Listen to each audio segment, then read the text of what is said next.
News 18 Rajasthan के special show में आपका बहुत बहुत स्वागत है। मैं हूं आपके साथ श्रुति श्रीवास्तव। धनतेरस सुख समृद्धि पूरे बरस। हिंदू धर्म में धनतेरस पूजा का एक विशेष महत्व होता है। धनतेरस यानी कि धन त्रयोदशी, कार्तिक माह की इस त्रयोदशी तिथि का प्रारंभ 10 नवंबर दोपहर 12:35 से हो रहा है और इसका समापन 11 नवंबर को दोपहर 1:57 पर होगा। ऐसे में धनतेरस का त्यौहार 10 नवंबर को मनाया जाएगा। माना यह भी जाता है कि धनतेरस के दिन शुभ मुहूर्त देखकर ही कोई भी खरीदारी की जाती है। खरीदारी से मां लक्ष्मी की कृपा आपके ऊपर पूरे साल बनी रहती है। इसलिए धनतेरस का क्या है महत्व, कब करें पूजा, कैसे करें पूजा, बताने के लिए हमारे साथ है डॉक्टर नीति शर्मा और ज्योति थपलियाल, जिनसे जानेंगे उन तमाम सवालों के जवाब जो इस पर्व को लेकर हमारे और आपके मन में सहज ही उठते हैं। तो बहुत बहुत स्वागत करते हैं आप दोनों ही ज्योतिषी का हमारे इस खास शो में। सबसे पहले मैं डॉक्टर नीति आपसे ये समझना चाहूंगी कि धनतेरस का महत्व क्या होता है और क्यों मनाया जाता है दरअसल धनतेरस? समुद्र मंथन के दौरान कार्तिक मास की कृष्ण पक्ष की त्रयोदशी के दिन भगवान धनवंतरी का प्राकट्य समुद्र मंथन के दौरान हुआ था और उनके हाथों में जो कलश था उसके अंदर अमृत था। भगवान धनवंतरी को एक प्रकार से सेलेस्टियल डॉक्टर यानी कि आध्यात्मिक और इस पूरे ब्रह्मांड का चिकित्सक के रूप में भी जाना जाता है और दवाइयों के देवता, आयुर्वेद के देवता भगवान धनवंतरी को मानते हैं। साथ में माता लक्ष्मी का भी प्राकट्य समुद्र के द्वारा हुआ था, तो माँ लक्ष्मी की कृपा और अच्छे स्वास्थ्य की कृपा भगवान धनवंतरी और माँ लक्ष्मी के आपको आशीर्वाद से आज के दिन प्राप्त होती है। आज के दिन भगवान धनवंतरी की पूजा के साथ साथ कुबेर जो यक्ष के देवता माने जाते हैं और जो धन के भी देवता माने जाते हैं, उनकी पूजा का भी विशेष महत्व होता है। कुबेर की पूजा से आपके घर में स्थायी वास धन का होना चाहिए आज के दिन। और कुबेर की पूजा में जो विशेष ध्यान रखना होता है कि कुबेर की जो दिशा रहती है वास्तु के अनुसार, वो नॉर्थ डायरेक्शन यानी कि आपके घर या आपके कार्यस्थल की उत्तर दिशा में कुबेर का वास अगर आप उनको वहाँ पे स्थापित करते हैं तो निश्चय रूप से आपके घर में धन का आगमन जो है उसका सिलसिला कभी रुकता नहीं है। बिल्कुल। और अब मैं ज्योति जी से समझना चाहूंगी कि धनतेरस सुख समृद्धि पूरे बरस, धनतेरस का महत्व क्या होता है? क्योंकि कुबेर और धनवंतरी की उपासना का ही ये दिन है और इस दिन की उपासना का बहुत महत्व रहता है। तो किस मुहूर्त में हम इस पूजा को शुरू करें, क्या वस्त्र धारण करें, किसका भोग लगाएं, इन सब के बारे में पूरी जानकारी। देखिए, धनतेरस के दिन से दिवाली की जो 5 दिवसीय पर्व है उसकी शुरुआत हो गई है।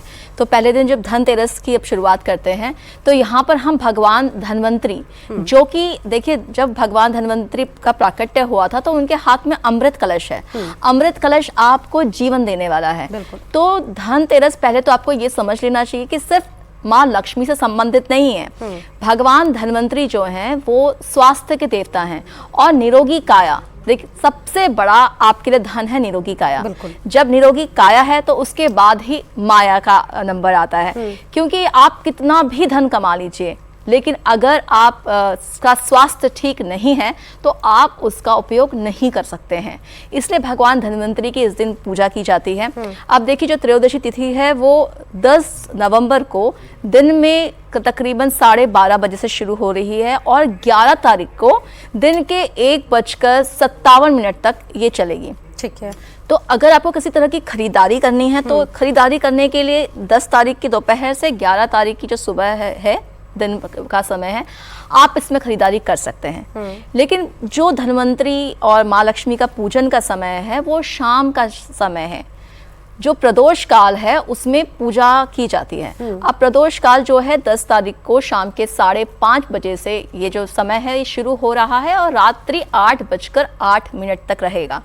लेकिन यहाँ पर आप इसको और प्रिसाइज करके जो टाइम है आपका वो है एक खास लगन। स्थिर लगन में जब भी हम किसी चीज़ से पूजा करते हैं, उनकी उपासना करते हैं, तो स्थिर लगन स्थिरता प्रदान करने वाला होता है। तो वृषभ लगन पड़ रहा है आपका तकरीबन 5:45 बजे से 5:40-45 से लेकर के रात्रि 7:45 तक। अब देखिए, आप जिस शहर में रहते हैं उसके अकॉर्डिंग जो आपका पंचांग है वो ऊपर 2-3 मिनट अब से मान लीजिए लगभग, लेकिन ये जो समय है ये खास समय है जहाँ पर वृषभ लगन पड़ रहा है, और इस वक्त पर आप ये देवी उपासना जो है यहाँ पर आप कर सकते हैं। जैसे आपने लक्ष्मी गणेश रखे हुए हैं, आप माँ लक्ष्मी की मूर्ति रखिए, साथ में आप धन्वंतरी देव हैं उनको स्थापित कीजिए, साथ ही आप कुबेर जो देवता हैं उनको भी रख सकते हैं।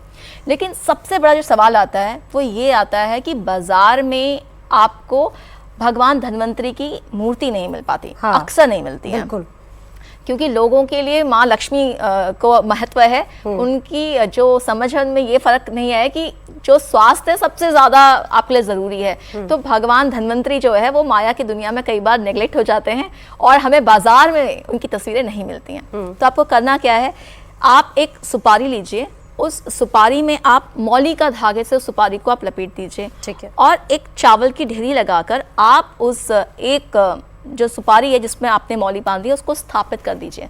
इस तरह से आप भगवान धन्वंतरी को अपने मंदिर में स्थापित कर देंगे। स्थापना का समय भी है?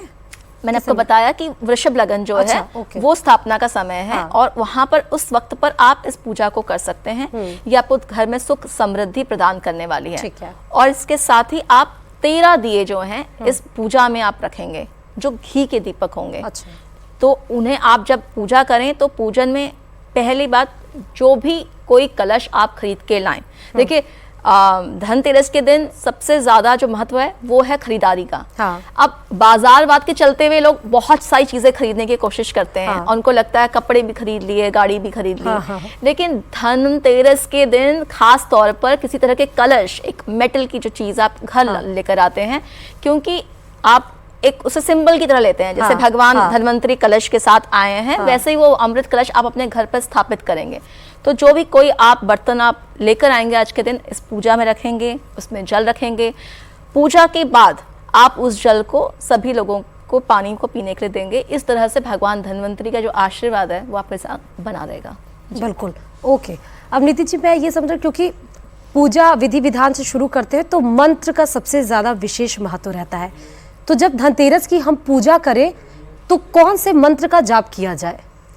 देखिए, सबसे पहली बात है कि पूजा का, क्योंकि यहाँ से जो पंच पर्व हमारे प्रारंभ हो गए हैं, तो आज के दिन से एक प्रकार से दिवाली का आगाज पूर्ण रूप से हो गया है। आपको दीपक जलाने चाहिए। 13 धनतेरस का मतलब है 13 की जो संख्या है वो बहुत ही महत्वपूर्ण होती है। जैसे ज्योति जी ने बताया कि कम से कम 13 दीपक। इसी प्रकार से अगर आप नई वस्तुएं भी जो खरीद रहे हैं उसमें भी 13 की संख्या हो, जिसमें बर्तन भी आते हैं। और बर्तन में विशेष रूप से मैं बोलना चाहूंगी कि कांच का बर्तन या फिर एल्यूमिनियम का बर्तन, उसमें राहु का वास होता है। तो एटलीस्ट आज आप कांच के या क्रॉकरी की आइटम्स हैं वो ना खरीदें। जितना हो सके, अगर आप इफ योर पॉकेट अलाउज, तो सिल्वर बहुत अच्छा रहता है। चांदी का कोई भी बर्तन आप अवश्य लें।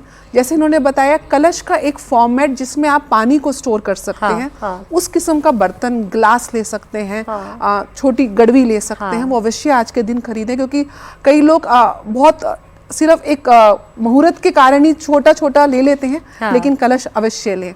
स्टील का बर्तन आप ले सकते हैं, कॉपर का ले सकते हैं, और कोई भी मेटल आप ले सकते हैं, लेकिन विशेष रूप से एल्यूमिनियम और कांच के बर्तन को आज अवॉइड करना है। पूजा उसी प्रकार से करते हैं जैसे कि आप दिवाली की या नवरात्रों की पूजा करते हैं। आपका अगर मंदिर है तो वहाँ पर, नहीं तो घर के उत्तर पूर्वी दिशा ईशान कोण में आप एक चौकी लगाएं, उसके ऊपर लाल कपड़ा बिछाएं। भगवान गणेश, लक्ष्मी या अपनी जो आपकी तस्वीरें हैं अब मंदिर की, उनको आप पंचामृत से स्नान करवाएं। और उसके साथ धन्वंतरी के रूप में, जैसे कि या तो सुपारी को, या आप गूगल से एक पिक्चर भी निकाल के उसको फ्रेम आउट कर सकते हैं। आपको भगवान धन्वंतरी की पिक्चर बहुत ईजिली मिल जाएगी, कुबेर की भी पिक्चर बहुत इजीली मिल जाएगी। इसके साथ लक्ष्मी के साथ जो एक और देवी हैं जिनकी आपको पूजा अवश्य आज के दिन भी करनी चाहिए और दिवाली के दिन भी करनी चाहिए, वो है भूदेवी। आपकी जो जितनी संपदा है वो आपको माँ पृथ्वी से मिलती है। तो माँ भारती की भी एक तस्वीर आप अवश्य रखें। और भारत में तो वैसे भी हम अपनी मातृभूमि को माँ की संज्ञा देते हैं, तो भूदेवी का भी चित्र आप गूगल से निकाल सकते हैं। आप उनका प्रतीक के रूप में, नहीं तो एक सुपारी को आप अभिमंत्रित करके चावल के ढेर के ऊपर भी भूदेवी के स्वरूप में रख सकते हैं। जो विशेष रूप से मंत्रों का चैंटिंग है, एक तो आपने अगर कोई गुरु मंत्र ले रखा है, उसको तो आपको जपना ही जपना है। ठीक है। लेकिन भगवान धन्वंतरी का बीज मंत्र ओम धन्वंतराय नमः, ओम कुबेराय नमः या ओम श्रीम, जो माँ लक्ष्मी का बीज मंत्र है, और जो माँ लक्ष्मी का महामंत्र है ओम श्रीम ह्रीम श्रीम कमले कमलाय प्रसीद प्रसीद श्रीम ह्रीम श्रीम ओम महालक्ष्मी नमः। इस मंत्र के जाप से आपका स्वास्थ्य और आपका आर्थिक जो स्तर है वो निश्चय रूप से और अच्छा होगा। एक और उपाय मैं ज़रूर बताना चाहूँगी, वास्तु का उपाय है, ये आप आज के दिन अवश्य करें। आपके घर का नॉर्थ ईस्ट यानी कि उत्तर पूर्वी दिशा जो है आपके स्वास्थ्य की दिशा है। अगर आपके घर में कोई रोगी है या आप नियमित रूप से कोई दवाइयों का सेवन कर रहे हैं, चाहे वो आपकी स्वास्थ्य से संबंधित हो या आप सप्लीमेंट्स भी लेते हैं, कई बार आपकी सप्लीमेंट्स भी हो या आपकी कोई मेडिकल रिपोर्ट्स हों, हाँ। उनको आप आज के दिन एक नीले पैकेट में डालकर या एक नीले डब्बे में अपनी दवाइयाँ स्टोर करके उन दवाइयों में भगवान धन्वंतरी का छोटा सा चित्र उस डब्बे के ऊपर लगा के आप अपने घर के नॉर्थ ईस्ट डायरेक्शन में स्थापित करें, और आप देखें कि कैसे आपको रोग से निजात मिलती है और कैसे धीरे धीरे आपके दवाइयों का सेवन कम हो जाता है। ये बहुत विशेष उपाय आप आज के दिन करिए, आपको हेल्थ में बहुत बेनिफिट मिलेगा। हाँ, बिल्कुल बात बहुत अच्छी बताई, क्योंकि आज का दौर इस तरह हो चुका है कि हर एक नेक्स्ट इंसान कहीं ना कहीं बीमारी से ग्रसित है। अब मैं ज्योति जी आपसे समझना चाहूँगी, राशियों का विशेष महत्व होता है। जब भी कोई त्यौहार होता है तो हम सोचते हैं कि जिसकी जो राशि हो उसमें वो क्या विशेष पूजन अर्चन करे, तो राशियों के अकॉर्डिंगली किसको क्या करना चाहिए? देखिए, पूजा तो एक ही विधान होता है पूजा का। किसी भी आपकी कोई भी राशि है, आप पूजा को एक ही विधि विधान से करेंगे, लेकिन इस पूजा में एक ज़रूरी चीज़ है, जब आप आज के दिन पूजा करेंगे तो आप एक तो बाजार से एक नया झाड़ू खरीद के लेकर आएंगे, हाँ। उसकी पूजा होती है। साथ में जब आप लक्ष्मी की पूजा करते हैं तो साथ ही आप खड़ा धनिया जो होता है, हाँ। जिसको आप मसालों में इस्तेमाल करते हैं, उसको भी पूजा में रखिएगा।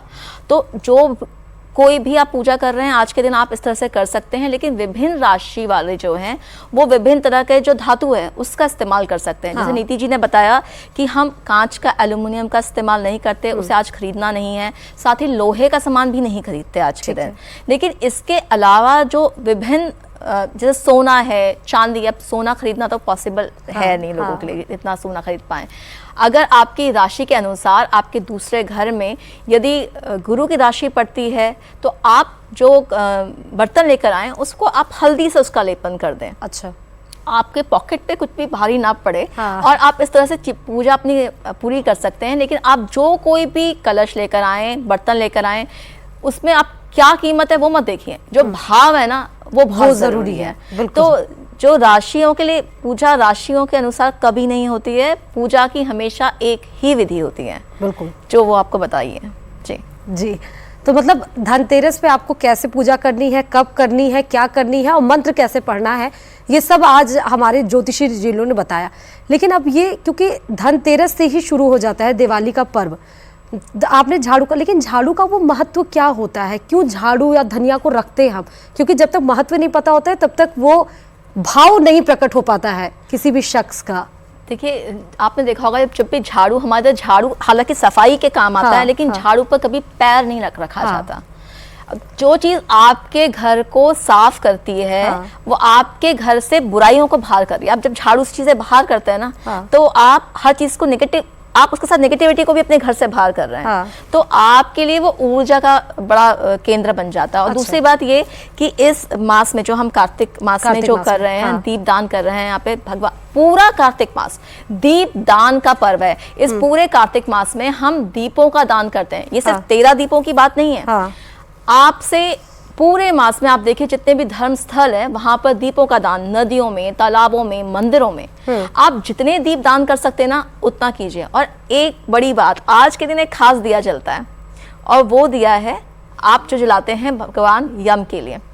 हाँ, बड़ा सा वो दिया होता है। हाँ, मुझे याद है। तो चौमुखी दिया, मतलब जब आपने 13 दिए जलाए, जैसे आपको नीति जी ने बताया कि किस तरह से हम दिए जला रहे हैं, लेकिन ये जो 13 दिए हैं आपने घर के 2 आंगन में रखे, एक आपने तुलसी माता के पास रखा, आपने अपने मंदिर पे रखा, अपने घर के हर किसी कोने पे अंधेरा नहीं होना चाहिए। और एक दिया अपने घर के छत पे रख दिया, हाँ। इस तरह 13 दिया आपने रख दिए।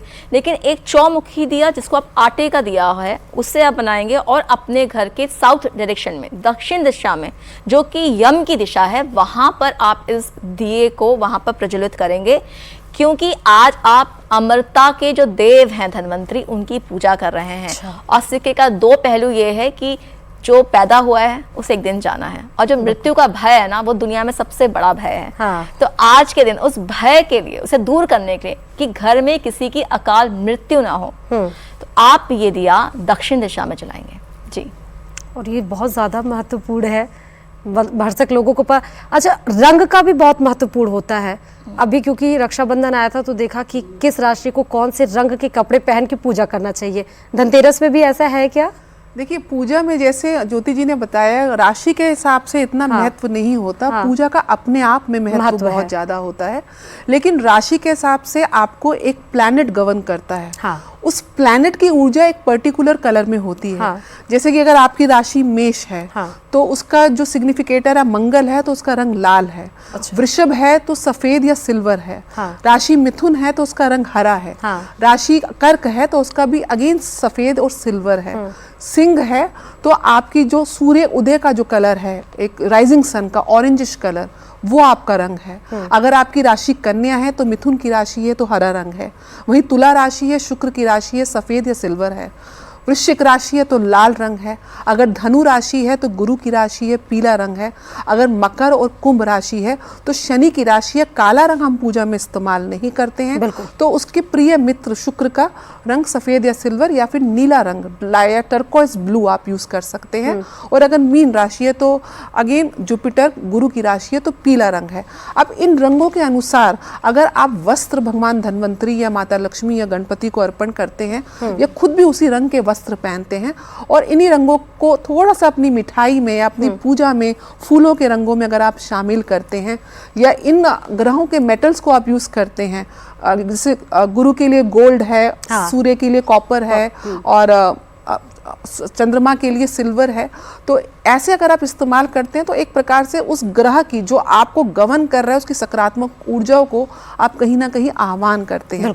लेकिन पूजा की विधि सभी राशियों के लिए सेम है और भगवान धन्वंतरी को विशेष रूप से आपको आज के दिन जो है सफ़ेद रंग की मिठाई का भोग लगाना चाहिए। वहीं भगवान कुबेर को आपको पीले रंग की मिठाई का भोग लगाना चाहिए। और जैसे ज्योति जी ने बताया, जो सबसे ज़्यादा इम्पॉर्टेंट आज का दिन माना जाता है वो यम की पूजा के लिए भी माना जाता है। मृत्यु के देवता हैं, इनके लिए आप अगर आज से दक्षिण दिशा में जो आपने दीपक जलाया है और अगर घर में कोई रोगी है या आप चाहते हैं कि आपका घर जो है वो निरोगी रहे, सारे सदस्य निरोगता को, देखिए जाना सबको है लेकिन कष्टदायक ना जाए, अकाल मृत्यु ना हो। उसके लिए आज से आप एक नियम बनाएं कि ना केवल धनतेरस वाली रात्रि को, आप हर रात्रि को अपने घर के दक्षिण भाग में यम के निमित्त एक चौमुखी दीपक आटे का अवश्य जलाएं और इस दीपक में जो तेल होगा वो सरसों के तेल का हो और उसमें थोड़े से काले तिल भी डाल दें। जिससे राहु केतु शनि के नकारात्मक प्रभाव अगर आपके घर में बने हुए हैं तो उसका भी क्षीण होता है, नेगेटिव एनर्जी वहां से कम होती है। ठीक है, तो ये जो आटे का दिया आप बता रहे हो ये धनतेरस से लेकर दिवाली तक जलाया जाता है या सिर्फ धनतेरस के दिन? 365 दिन जलाइए। अच्छा, ओके। 365 में ही बोल रही हूँ कि आप ये नियम बनाइए कि 365 दिन। और दक्षिण दिशा आपके पितरों की भी दिशा होती है, तो यहाँ से अगर आपके पितृ कहीं से अतृप्त हैं तो दीप दान बहुत ही बड़ा दान माना जाता है। तो आप यम को और अपने पितरों को एक प्रकार से रोज अगर आप याद करते हैं इस दीपक के माध्यम से तो निश्चय रूप से आपको बहुत अच्छे फल आपके स्वास्थ्य में देखने को मिलते हैं। ओके ज्योति जी, सफ़ेद मिठाई और पीली मिठाई तो हो गई, क्या विशेष कोई प्रसाद भी धनतेरस में बनाया जाता है? देखिए, जैसे आपको निधि जी ने बताया, सफ़ेद रंग की मिठाई आपने धन्वंतरी जी को चढ़ाई। आप मिठाई बाजार से लेकर आएंगे, उनके चढ़ाएंगे। अगर आप खुद बना पाएं तो और भी बेहतर। और सफ़ेद रंग का कुछ भी, आप अगर खीर चढ़ा सकते हैं भगवान को तो आप खीर बनाइए घर पर, वो चढ़ा दीजिए। भगवान कुबेर को जो आप मिठाई आपने सोचा आप बाजार से लड्डू लेकर आएंगे तो आप घर पे बैठ के बेसन के लड्डू बनाइए। आप जो घर पर बैठ के बनाते हैं, देखिए आपके घर में अगर कोई काम वाला काम करता है और आप खाना खाते हैं तो उसका भाव आपके प्रति अलग होता है, और अगर आपकी माँ ने खाना बनाया हो और आपको वो खाना खिलाएं तो उसका भाव अलग बिल्कुल होता अलग है। होता है। तो इसी तरह से आप भगवान को जो चढ़ाते हैं उसमें आपका स्वयं का भाव मिला होता है। तो कोशिश करें आप कि आप अपने हाथों से जो बताया गया है, जो नीति जी ने बोला है आपको, जैसे आप भगवान धन्वंतरी को आप सफ़ेद रंग की कोई भी मिठाई चढ़ा सकते हैं, और भगवान कुबेर को भी आप चढ़ा सकते हैं पीले रंग का कुछ भी, जो भी आप चढ़ाएं उसे आप घर पर बनाएं। और एक और बात, जैसे अभी नीति जी ने पितरों की बात की, अभी जो पूरा का पूरा ये कार्तिक मास चल रहा है, ये सिर्फ देवताओं की पूजा नहीं, ये पूरे आप समझिए 12। अब देखिए, जैसे आपको नीति जी ने बताया पितरों की बात की, तो ये जो कार्तिक का महीना है ना, ये पूरे 12 महीने में सबसे ज़्यादा महत्वपूर्ण महीना है। हाँ। इस पूरे महीने में आप देवताओं के नाम का दिया जलाते हैं, साथ में आप पितरों के लिए जितने भी बड़े धार्मिक स्थल हैं, आप देखिए वहाँ पर जो दीपदान है वो नदियों में नहीं, आकाशों में भी आप देखिए बनारस में हाँ। दीपों को भेजा जाता है ऊपर। और इसलिए आकाश पे कहते हैं कि ये जो समय है ना, पूरे कार्तिक मास में आसमान में हमारे पितृ जो हैं वो गमन करते हैं। अच्छा। और उनके को रोशनी दिखाने के लिए ये जो पूरा महीना है, इस पूरे महीने में आप दीपों का दान करते हैं। और एक और बात है, हाँ। ये जो कार्तिक मास है, इसमें सूर्य जो है आपकी नीच राशि अपनी तुला राशि में चले जाते हैं। अच्छा। सूर्य जो कि आपकी आत्मा का कारक है, हाँ, हमें बल हाँ, देते हैं, हाँ। सारे साल भर जिससे आप ऊर्जा लेते हैं, वह सूर्य इस वक्त क्षीण स्थिति में होता है। हाँ। तो आकाश मंडल में जिस तरह के आप दिए जलाते हैं ना, ये आप सूर्य को भी अपनी तरफ से एक हाँ। सांकेतिक बल दे रहे हैं। बिल्कुल। तो ये पूरा जो महीना है, ये सिर्फ ये 5 दिन ही नहीं है, इस पूरे महीने का जो आप प्रयोग है आप दीपदान में कीजिए। और दीपदान हमारे ग्रंथों में बहुत सारे बड़े दानों में से एक दान है। तो आपको ये जो रोशनी के जो पर्व है ना, ये सिर्फ 5 दिन का नहीं है, ये पूरे महीने चलने वाला एक वो है। और जितना आप दीप दान करेंगे, रोशनी का दान करना, उतना आप कोई वीराना स्थान है आप वहाँ जाके दीप जलाइए, सिर्फ मंदिरों में नहीं। मतलब जहाँ तक आप दिवाली के दिन हम करते हैं, चौराहों पे दिए जलाते हैं, वीराने में दिए जलाते हैं, गुरुद्वारों में दिए जलाते हैं, जाकर आप मंदिरों में चलाते हैं। तो इस बात का आप ध्यान दीजिए कि पूरा कार्तिक मास है, ये धन्वंतरी, माँ लक्ष्मी और सिर्फ कुबेर देवता की पूजा के लिए नहीं है, ये आपके स्वयं के उत्थान के लिए है। बिल्कुल जी बिल्कुल। तो डॉक्टर नीति, क्योंकि दिवाली का मतलब भी होती है साफ सफाई, कोने कोने में हम जाके साफ सफाई करते हैं, तो क्या इसका भी कोई विधि विधान है कि किस तरह से साफ सफाई किया जाए, क्या चीज़ पोछे में डालें, कैसे करें? देखिए, सफाई तो सबसे ज़्यादा महत्वपूर्ण हाँ। है। माँ लक्ष्मी प्रवेश ही नहीं करती हैं गंदी जगह पर। हाँ। तो माँ लक्ष्मी आती ही वहीं हैं जहाँ सफाई हो, जहाँ बहुत साज सज्जा हो। हम कैसे रंगोली से, पुष्पों से नए पर्दे लगाते हैं, नई अपोस्ट्री लगाते हैं। तो धनतेरस पे तो सफाई का विशेष है ही। आज जैसे पूजा जी ने बताया, माँ लक्ष्मी का प्रतीक झाड़ू को माना जाता है। आज के दिन झाड़ू खरीदना चाहिए। और ईश्वर की कृपा से शुक्रवार को धनतेरस पड़ रहा है। हाँ। तो माँ लक्ष्मी का ही दिवस है। हाँ। माँ लक्ष्मी के बीज मंत्रों ओम द्राम द्रीम द्रौम सह शुक्राय नमः, हाँ। जो शुक्र का बीज मंत्र है, उसका भी आज चैंट करते हुए आप घर की सफाई करें। और घर के पोछे में विशेष रूप से पोछे के पानी में आप खड़ा नमक या सेंधा नमक अवश्य डालें, क्योंकि नमक में नेगेटिविटी को अब्जॉर्ब करने की पावर होती है। उसके साथ साथ गौमूत्र और थोड़ा सा चंदन का इत्र। चंदन का इत्र आपको नकारात्मक ऊर्जाओं से कन्वर्ट करके उसको सकारात्मक में कन्वर्ट करता है। ये अपने आप पोछे के पानी में, सफाई के पानी में अवश्य डालें। साथ साथ ये ध्यान रखें कि घर में अगर कोई टूटा कांच पड़ा है, हाँ। कांच में राहु का वास होता है। टूटा कांच तो बहुत ही गलत माना जाता है, चाहे आपका शीशा हो, खिड़की का शीशा हो, मोबाइल का कोई कांच हो, घड़ी का कांच हो, उसके साथ टूटे हुए बर्तन हैं, कोई भी किस्म का जंक या इलेक्ट्रॉनिक सामान जो आप इस्तेमाल नहीं कर रहे हैं और ख़राब हो चुका है, उसको आज के दिन घर से बाहर निकालिए। हाँ। और कोने कोने की सफाई अच्छे से करिए। बिल्कुल। नीति जी, आपने कहा कि चंदन डालना है पोछे में, जब आप पोछा लगाइए, लाल चंदन या पीला चंदन? चंदन का इत्र डालना है। अच्छा, इत्र डालना। चंदन की ओके। खुशबू महकनी चाहिए आपके घर हाँ। में। और उसके बाद जब सफाई हो जाए तो आप गूगल और लोबान चंदन का पाउडर भी डाल सकते हैं? नहीं, नहीं, खुशबू होनी सिर्फ चाहिए। खुशबू। चंदन के पाउडर में होनी भी चाहिए। खुशबू होती थोड़ी? होती है, लेकिन पोछा क्योंकि लिक्विड है तो आपको अच्छा। लिक्विड फॉर्म में ओके। आपको इत्र ही मिलेगा। अच्छा। तो इत्र में ही डालना है। चंदन की लकड़ी को आप वैसे पूजा में आप उसकी पूजा कर हाँ, सकते हैं, हाँ। लेकिन और चंदन की खुशबू वाला आप धूप अगरबत्ती का भी इस्तेमाल करें। हाँ। लोबान, गूगल, कपूर और लौंग की धुनी आप अवश्य दें। ओके। और इस चीज़ का विशेष ध्यान रखें। जी, तो बहुत बहुत शुक्रिया नीति जी और ज्योति जी हमारे साथ इस खास प्रोग्राम में जुड़ने के लिए, क्योंकि जब दिवाली तो वैसे भी हिंदुओं का सबसे बड़ा और सबसे महत्वपूर्ण पर्व होता है, क्योंकि भगवान राम खुद रावण पर जीत हासिल करके अयोध्या लौटे थे और तभी दीपावली मनाई गई थी पूरे ही नगरवासियों के द्वारा। उसके पहले धनतेरस का भी क्या महत्व होता है, कैसे आप विधि विधान से पूजा करें, क्या पहने क्या ना पहने, कौन सा आप सामने भगवान के सामने क्या आप प्रसाद के रूप में चढ़ाएं, घर के कोने में आप कैसे सफाई करें, क्या क्या चीज़ें बताएं, वो विवरण तरीके से हमारे दोनों ही ज्योतिषियों ने बताया। तो बहुत बहुत शुक्रिया हमारे साथ इस खास प्रोग्राम में जुड़ने के लिए, और ऐसे ही महत्वपूर्ण प्रोग्राम दिवाली के खास करके आप क्या करें क्या ना करें और शोज के लिए देखते रहिए न्यूज़ 18 राजस्थान। नमस्कार।